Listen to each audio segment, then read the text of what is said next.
Lydia Vale, 37-year-old wife of Preston Vale, stood at the entrance of the Meridian Grand Ballroom holding a champagne flute she had not touched once all evening. The room was full, 200 guests, white tablecloths, orchids flown in from Hawaii, a string quartet playing something forgettable near the bar. It was Preston's 40th birthday. He had planned everything himself. He had not asked her opinion on a single detail. That was fine. Lydia had stopped offering opinions about things that didn't matter to her anymore. What mattered to her was the woman in the burgundy dress standing next to Preston near the dessert table.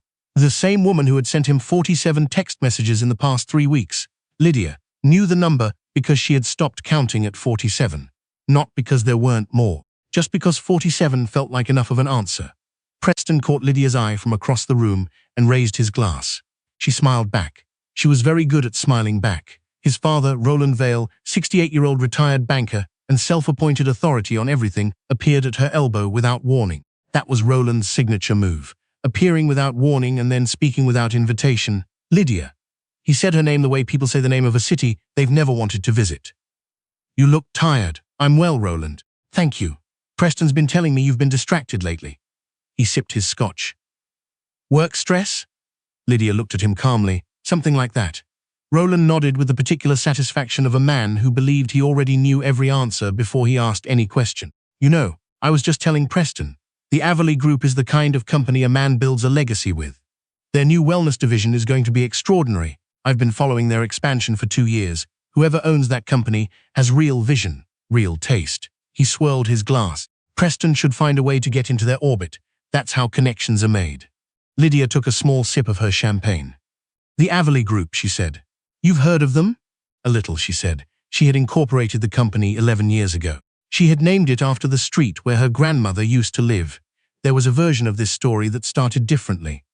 Most people would start it with the wedding, or with the first lie they caught, or with the moment they realized the person sleeping beside them had become a stranger. Lydia would start it with a Tuesday morning in February, 4 years into her marriage, when she sat alone in a parking garage in downtown Atlanta and cried for 20 minutes before walking into a board meeting and presenting a $14 million acquisition strategy without a single tremor in her voice. That was the day she understood something important.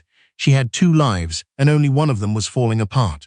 Lydia Harmon had grown up in Decatur, Georgia, the daughter of a woman who cleaned office buildings and a father who left when Lydia was 9 and never developed the habit of coming back. She had put herself through Georgia State on scholarships and part-time work, graduated with a business degree, and a specific quiet anger that she had learned to use like a tool. She started the Averley Group at 26 with $40,000, a business plan she had revised 31 times, and a single client who believed in her enough to sign a contract before she had letterhead. By the time she met Preston Vale at a rooftop fundraiser in Buckhead, she was 31 and the Averley Group had 3 offices, 62 employees, and a reputation in the wellness and luxury lifestyle sector that people in her industry recognized immediately.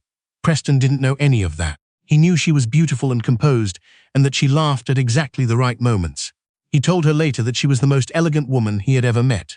He meant it as a compliment. Lydia accepted it as one. What she didn't tell him, not that night and not for a long time after, was that she kept her name off the Averley Group's public materials deliberately. Her chief operating officer, a woman named Patricia, handled press.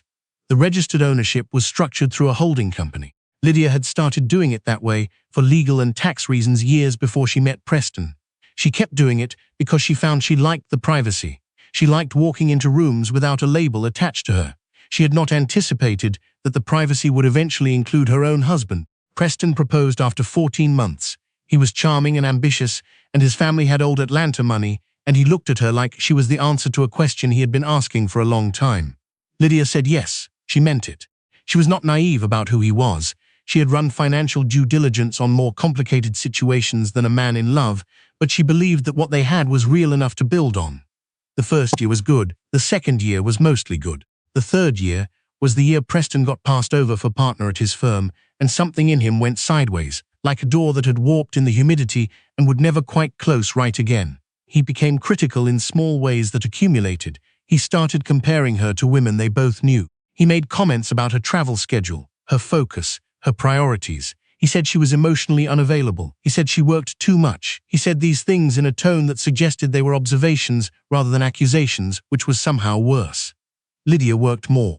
The 4th year was when she started keeping records. Not of everything. Just of the things that felt important to document. The dates and times of certain phone calls. Screenshots of messages she was not supposed to have seen but had, because Preston used the same 4-digit code for everything, and she had noticed years ago and filed it away the way she filed everything. Quietly, without comment, in case it was ever needed. By their 5th anniversary, Lydia had a folder on a personal device that Preston did not know existed. The folder contained enough information to answer every question she might eventually need to ask. She had not decided yet what to do with any of it. She was still deciding. The woman in the burgundy dress was named Cassidy. Lydia had known her name for 6 weeks. Cassidy worked at Preston's firm, was 29 years old, and had very beautiful hair that she clearly spent a significant amount of time and money maintaining. Lydia did not blame Cassidy for any of this. Cassidy was a detail. Preston was the decision. What bothered Lydia, and she was honest enough with herself to name what bothered her, was not the betrayal in the abstract. It was the specific texture of it. The way Preston had stood at their kitchen counter 3 weeks ago and told her she had become cold, distant, that he didn't feel seen in their marriage, that he needed someone who was truly present.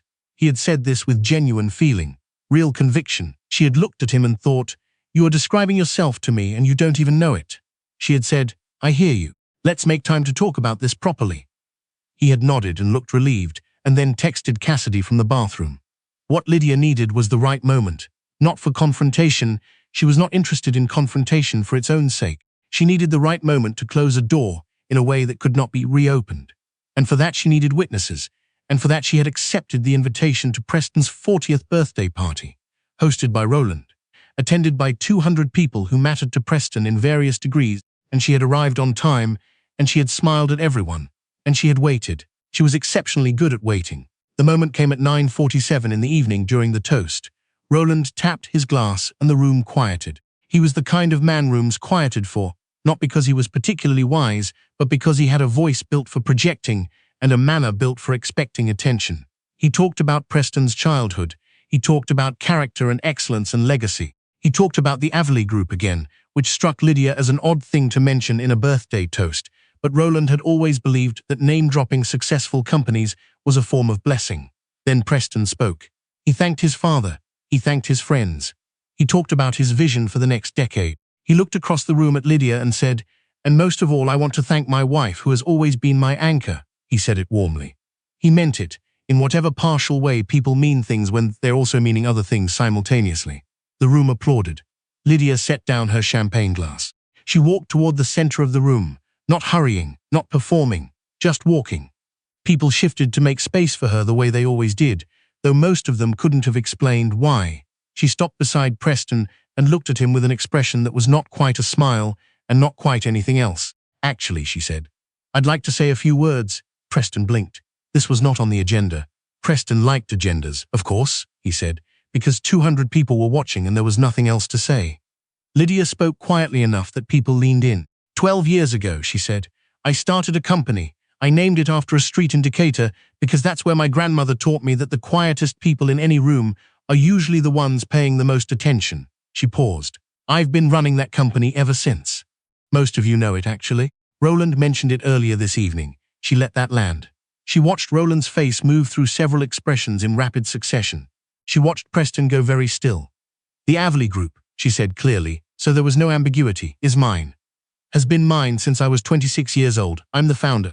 I'm the CEO. I own it fully. The string quartet, apparently sensing something, had stopped playing. I'm telling you all this now, Lydia continued, because I've spent the last several years being described as Preston's wife, as Roland's daughter-in-law, as someone peripheral to the real action.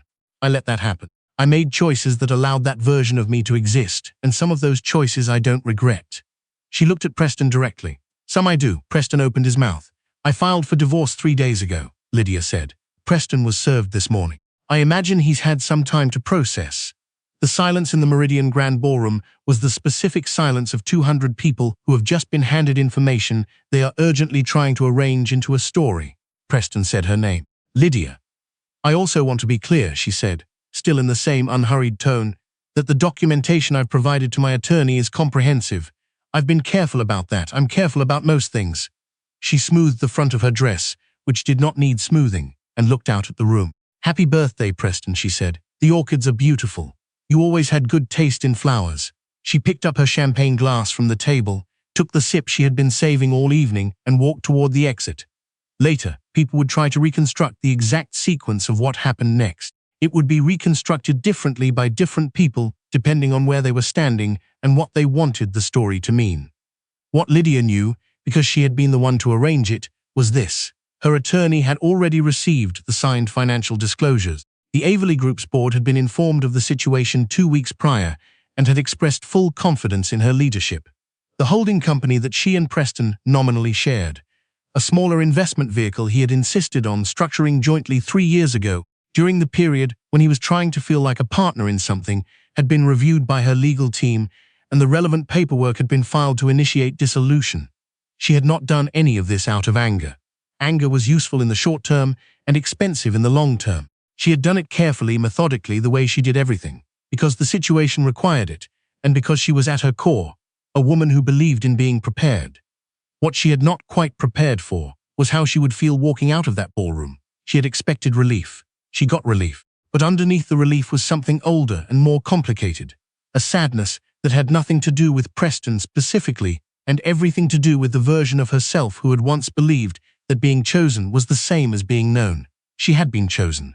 She had not been known. Those were two different things, and it had taken her longer than she would have liked to fully understand the difference. She sat in her car in the parking garage for a few minutes, not crying, just sitting. Her phone lit up with a message from Patricia. Board send their support. Also, the Westfield contract came through. Thought you'd want to know tonight. Lydia read it twice. She typed back, good, thank you. She started the car. Preston called 11 times between 10 p.m. and midnight. She did not answer. Roland called twice. She did not answer. Cassidy did not call, which Lydia respected on some level. Cassidy at least understood what situations were and were not hers to enter. Preston left a voicemail at 11:18. She listened to it the following morning once, standing in her kitchen with coffee. He said he was blindsided. He said she hadn't given him a chance. He said he'd made mistakes. He knew that, but that she had been pulling away for years. And what was he supposed to do? And didn't she think this was bigger than one person's choices? Didn't she think they'd both played a role in where they'd ended up? She set the phone down. She understood what he was doing. She had heard variations of this argument before, from other people in other contexts. The argument that said, because nothing is entirely one person's fault, no one needs to be fully accountable. It was a reasonable-sounding argument. It was also the argument people made when they wanted to distribute responsibility so widely that it dissolved entirely. She was not interested in dissolving anything. The divorce proceedings took 8 months. They were not pleasant, but they were not the worst thing Lydia had ever done. The worst thing Lydia had ever done was stay quiet for 3 years when she should have spoken, should have drawn a line, should have said, "This is not who I am, and I will not perform smallness for anyone's comfort." She had learned from that. She was applying the lesson. The Averley Group announced its largest acquisition in company history 11 months after the night of the birthday party. A luxury wellness resort portfolio, 14 properties across 8 states, a deal that had been in negotiation for nearly 2 years and that now put the Averley Group on the cover of 2 industry publications and in the business section of the Atlanta Journal-Constitution. There was a photograph. Lydia had not planned for a photograph. She generally avoided photographs. But the journalist had asked, and she had agreed, and the picture showed her standing in the lobby of the flagship resort in Asheville, North Carolina, in a dark blazer, looking directly at the camera. She looked, her assistant told her later, like someone who had been expecting to be photographed eventually and had simply been waiting for the right occasion. Lydia laughed at that. It was a real laugh, not a performance. Her grandmother had told her once, when Lydia was 12 and angry about something that seemed enormous at the time, "Baby, the quietest people in a room are almost always the ones who have already figured out how it ends."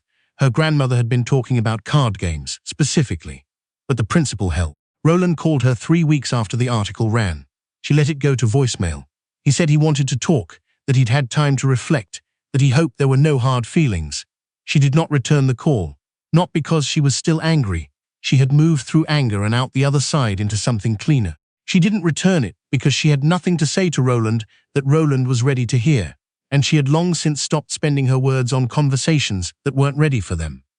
Preston, she heard through mutual acquaintances, had started dating someone new. She wished him well, genuinely, in the abstract way one wishes well to a chapter that is finished. What she thought about more, in the months that followed, was the version of herself who had walked into that ballroom and decided that enough was enough, not explosively, not dramatically, but with the specific calm of a woman who had been paying attention for a very long time and had finally decided to spend what she'd saved. That version of her felt true, felt like the truest version, actually, the one she should have introduced to the world years earlier. The string quartet had never resumed playing after she left the ballroom. She found out later that the party disbanded within 30 minutes. The orchids, she imagined, were still beautiful. No one had asked the orchids to be anything other than what they were. She had always admired that about flowers. They didn't perform. They just were. Lydia Vale, 37-year-old founder and CEO of the Averley Group, drove home through the Atlanta night with the windows down and the radio off, and the particular quiet of a woman who had finally, after a very long time, nothing left to prove.